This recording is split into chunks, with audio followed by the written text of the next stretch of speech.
Plus N, N क्या था 20th term निकालनी थी ना, 20 - 1 इंटू डी का माइनस करना पड़ेगा, तो डी क्या था +5, तो क्या हो जाएगा -1।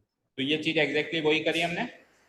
This can be termed as the direct formula L plus, लेकिन मैं सजेस्ट करूंगा कि डायरेक्ट फॉर्मूला मत रटो, क्योंकि ऐसे फिर फॉर्मूले पे फॉर्मूले बनते जाएंगे, हर क्वेश्चन के लिए नया फॉर्मूला बन सकता है।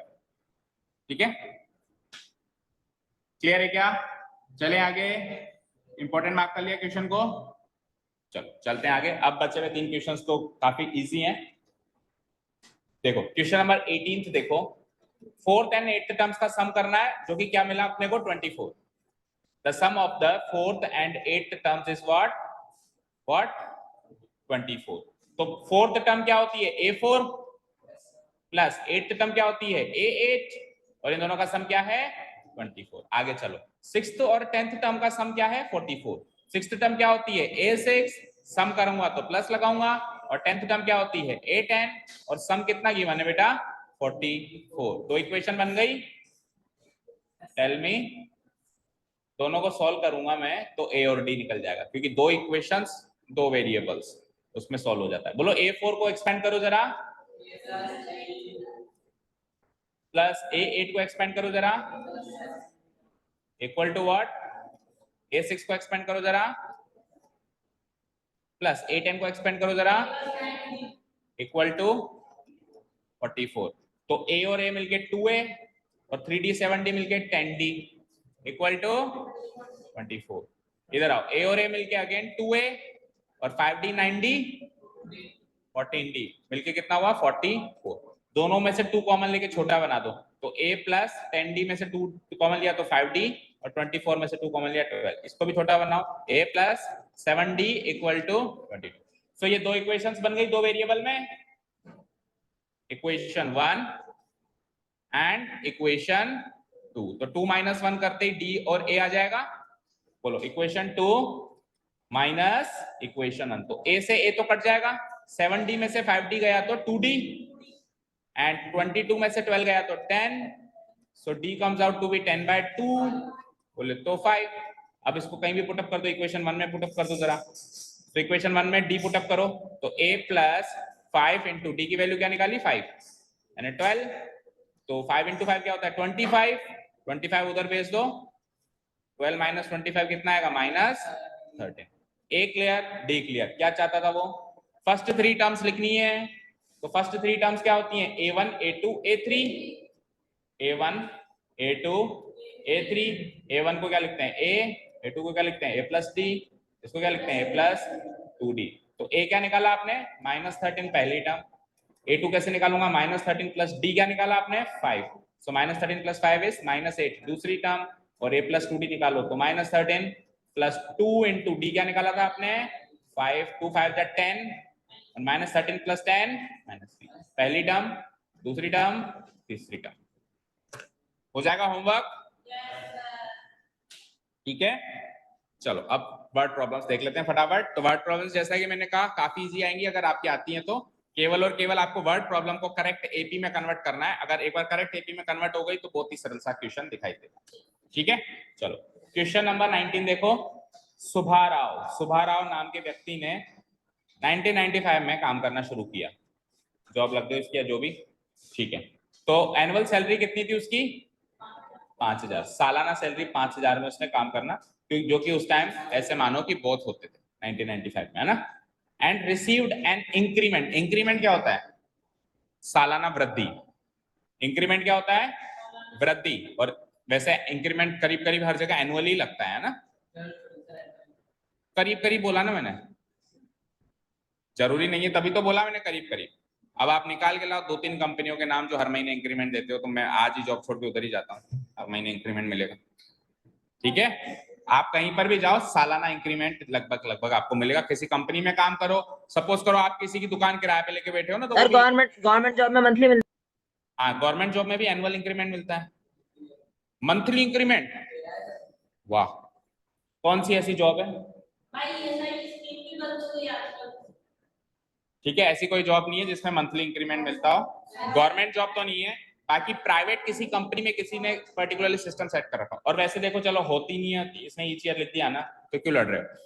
इंक्रीमेंट है 200 रुपए हर साल का, हर साल का 200 रुपए, यानी 1995 में उसकी सैलरी अगर 5000 थी साल की, तो 1996 में अगले साल उसकी सैलरी 200 बढ़ के कितनी हो चुकी होगी, 5200।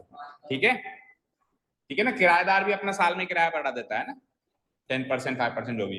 1997 में कितनी हो जाएगी बताओ, 200 और जोड़ दो, 5400। क्योंकि ऐसे करते करते आपको आगे बढ़ना है। एपी बन रही है, देखो पहली टर्म, दूसरी टर्म, तीसरी टर्म, एपी बन रही है।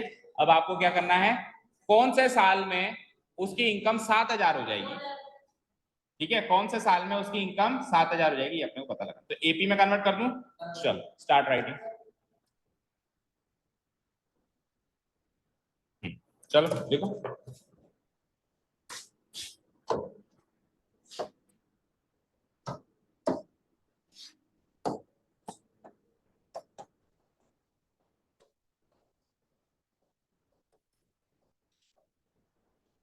Annual salary of Subbarao, annual salary of Subbarao,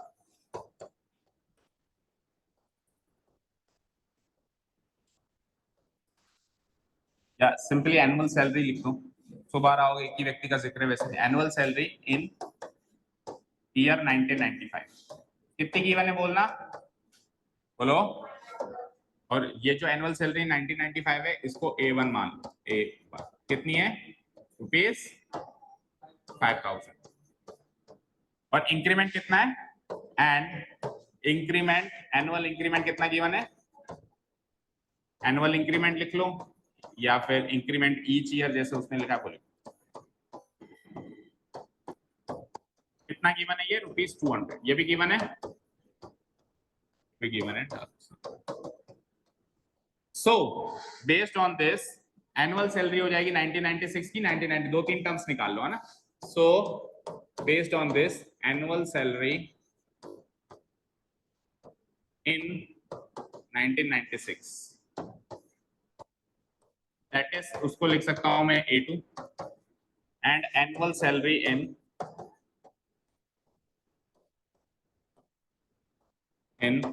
1997, that is, उसको लिख सकता हूं मैं A3। सफिशिएंट है, दो तीन टर्म्स निकाल लो, एपी बना दो। सो A2 कैसे निकालोगे आप, 5000 में एक साल का इंक्रीमेंट जोड़ दो, यानी कि 200, यानी कि 5200। ये कैसे निकालोगे, 5200 में आप 200 जोड़ दो, यानी 5000।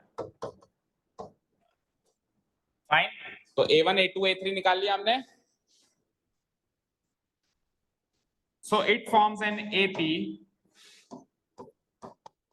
it forms an AP as follows, it forms an AP as follows। 5000 पहली टर्म क्या बनी, 5000, दूसरी टर्म क्या बनी 5200, तीसरी टर्म क्या बनी 5400, एंड सो ऑन। ऐसे एपी बन गई, बोलो बन गई। इन विच A इक्वल टू क्या आया, D इक्वल टू क्या आया, पता लगाओ। तो A तो A1 के बराबर होता है, दैट मींस 5000, और D क्या होता है, A2 माइनस A1 के बराबर होता है, यानी कि 5200 माइनस 5000, दैट मींस 200 के बराबर। ठीक है, A और D निकाल लिया एपी में कन्वर्ट करके। ठीक है, कोई डाउट नहीं है। अब आपसे पूछा है कौन से साल में इसकी सैलरी 7000 हो जाएगी, तो 7000 के आगे TH लिखा हुआ है क्या, नहीं लिखा हुआ, तो वो n की वैल्यू नहीं है, वो AN की वैल्यू है। आपको n की वैल्यू निकालनी है, आपको पोजीशन पता करनी है कि इस एपी में 7000 कौन से पायदान पे बैठेगा, कौन सी टर्म पे बैठेगा। ठीक है, समझ आया। चले नेक्स्ट पेज पे।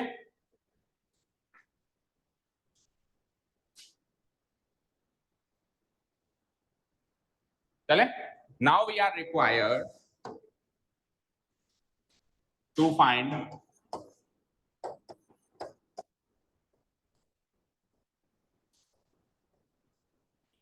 now we are required to find the position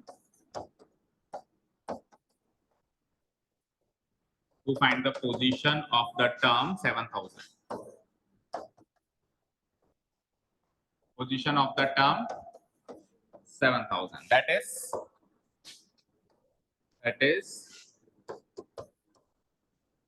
A N तो हो जाएगा 7000 और एन अपने को पता करना, ठीक है। जिसकी पोजीशन पता करनी है उसको ए एन से इक्वेट कर दो, सिंपल सा logic. We know that A N का फॉर्मूला एक्सपेंड कर रहा हूं मैं। चार में से तीन चीजें गिवन हो गई, ए और डी तो पहले गिवन हो गया, ए एन इसमें गिवन हो गया, चार में से तीन चीजें गिवन हो गई। We know that A N equal to A plus N minus 1 multiplied. बताओ क्या क्या चीजें गिवन है। ए एन क्या है 7000, दैट इज ए क्या था 5000, एन पता करना है, और डी क्या था 200। पहले किसको भेजूंगा मैं 5000 को इधर, 7000 माइनस 5000, तो कौन बचा n माइनस 1 मल्टीप्लाइड बाय 200। तो 7000 माइनस 5000 कितना होता है 2000, लगे यार 200 को इधर बुला लो, डिवाइडेड बाय 200, उधर कौन बचा n माइनस 2000 को 200 से डिवाइड कराएंगे तो 2 10 या 20 बराबर n माइनस 1, तो n की वैल्यू हो जाएगी -1, इधर आएगा तो +1। सो n की वैल्यू 11 क्लियर है यहां तक। यानी 11वें साल में उसकी सैलरी 7000 पहुंचेगी, ठीक है। करें क्लोजिंग स्टेटमेंट, खत्म। अब पीछे आंसर या तो 11th ईयर गिवन होगा या फिर वो गिन के बताएगा 1995 के बाद 4वां साल गिनो। 2005 अगर पहला साल है ना, क्योंकि फर्स्ट टर्म आपने 2005 मानी है ना, तो पहला साल अगर 2005 केवल 11th ईयर लिखा है 11th ईयर है ना, तो डायरेक्ट मैं ऐसे भी लिख सकता हूँ 11वें साल, और नहीं तो ईयर गिन लो, पहला साल 2005 गिनना है आपको है ना, और 11वां साल गिनना है। गिनो 5 1995 96 97 98 99, पहला साल 1995 गिनूंगा ना, क्योंकि पहली जो 5000 मैंने लिए वो 1995 की सैलरी ली है।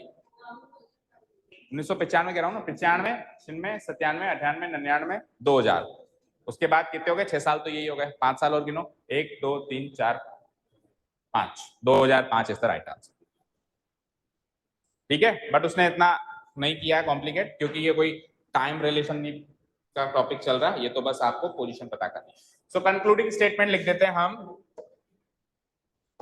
hence the salary will reach rupees 7000 in the 11th year। तो पावर कट की वजह से वो तो सब खत्म हो गया। हमने कहां तक लिख लिया था, in the 11th year, in the 11th year के आगे बस जस्ट आपको, अगर आप काउंट करना चाहते हो तो लिख के काउंट करके, दैट इज 2005 वो ईयर हो जाएगा। नहीं भी करो तो चलेगा, 11th ईयर तक छोड़ दो तो भी ठीक है, ठीक है। और सिंपल सा लॉजिक है, कैसे करेंगे हम उसमें, 2005 को तो पहला ईयर मान लेंगे, तो 10 और जोड़ दो, 95 में 10 जोड़ूंगा तो 2005 आ जाएगा, क्योंकि 1995 तो खुद पहला ही साल है ना, ठीक है। ओके चलो, तो लास्ट क्वेश्चन रीड आउट करते हैं, that will be the homework. बिल्कुल सेम इसी मैनर में है जैसे कि ये वाला क्वेश्चन था, पर बस उसमें जो है, हाँ उसका बस इसको डिस्कस कर लेते हैं ना, ऐसा ही एपी बनेगी। Ramkali saved ₹5 in the first week of a year, एक साल के पहले हफ्ते में उसने ₹5 सेव करी। किसने? रामकली ने, ठीक है। ये नीचे बैठी, चलो ठीक है, हाँ। एंड देन इंक्रीज्ड, अब उसको लगा कि बहुत कम सेविंग हो रही है, तो उसने क्या करा, हर हफ्ते अपनी वीकली सेविंग्स 1.75 रुपीज से बढ़ाना शुरू कर दी। लाइक पहले हफ्ते उसने ₹5 सेव किए, तो 1.75 अगले हफ्ते में ज्यादा सेव करेगी, दैट मींस 6.75 सेव करेगी। उससे अगले हफ्ते में इतना और जोड़ दो, तो जोड़ो जरा, 8.5 सेव करेगी, ठीक है ना। इस तरीके से वो बढ़ाती जाएगी अपनी सेविंग्स को, एंड सो ऑन।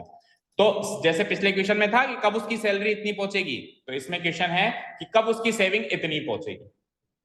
तो उसमें एएन को 7000 से इक्वेट किया था, इसमें एएन को 20.75 से इक्वेट कर देंगे, क्योंकि इसके आगे कोई टीएच नहीं लगा हुआ, तो ये एन की वैल्यू नहीं है, ये एएन की वैल्यू है, और साफ साफ कह रहा है इन द nth वीक। मान लो कोई एन नंबर के हफ्ते में इसकी जो सेविंग्स है इतनी पहुंचती है, तो वो एन नंबर का हफ्ता कौन सा होगा, यानी कि एन की वैल्यू क्या होगी, फाइंड एन, ठीक है ना। एन की ऐसी वैल्यू पता करो ताकि nth वीक में उसकी सैलरी इतनी पहुंच जाए। सैलरी नहीं है, सॉरी सेविंग्स है, इस क्वेश्चन में सेविंग्स है, उस क्वेश्चन में सैलरी है, ठीक है, और याद रखना सेविंग्स होता है हमेशा, सेविंग नहीं होता कभी।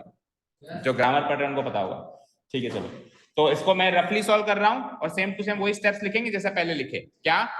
Weekly savings in the first week, A1 हो जाएगा। Weekly savings in the second week, weekly savings in the third week, it forms an AP। Same to same copy paste हो जाएंगे स्टेप्स। तो उसका आंसर देख लो बस, अगर कुछ मिसमैच आ रहा हो तो हमको क्या करना है। देखो A तो ले लूंगा मैं, पहले वीक की सेविंग्स कितनी है 5 रुपए, और कॉमन डिफरेंस जितना जितना बढ़ रहा है यानी 1.75 बढ़ रहा है तो ये हो जाएगा। अब AN को इक्वेट कर दिया मैंने 20.75 से।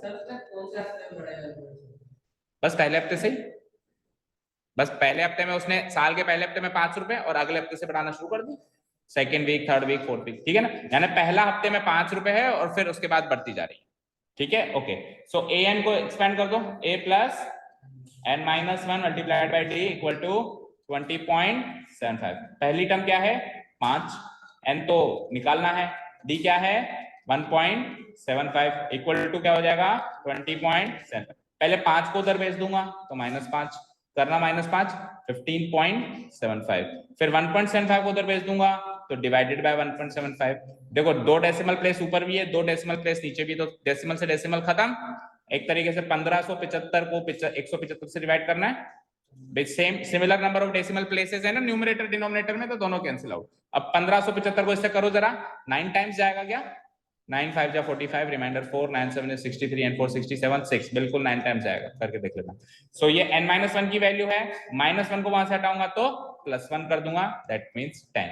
तो n की वैल्यू 10 है, 10th वीक में उसकी सेविंग से हो जाएगी। आंसर मैच करो,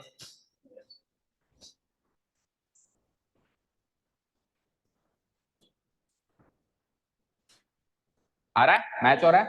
सो जनरल टर्म फॉर्मूला खत्म, कल से हम और एडवांस पहुंच जाएंगे एपी की दुनिया में। अब अपन टर्म्स का सम करना शुरू कर देंगे, पहली 5 टर्म्स का सम, बीच की 10 टर्म्स का सम, पीछे से 80 टर्म्स का सम, इस तरीके के क्वेश्चंस हम कल से शुरू करें, ठीक है। यानी next topic you can see on your screen, screen पे भी दिख रहा है, वेरी मच क्लियर है। Sum of first n terms of an AP, this will be the topic tomorrow. Introduce करेंगे, 15 या 20 मिनट में इंट्रोड्यूस हो जाएगा, उसके बाद फिर एक्सरसाइज करना स्टार्ट कर देंगे। Okay, thank you so much for listening to us. Have a nice day. Keep learning and bye.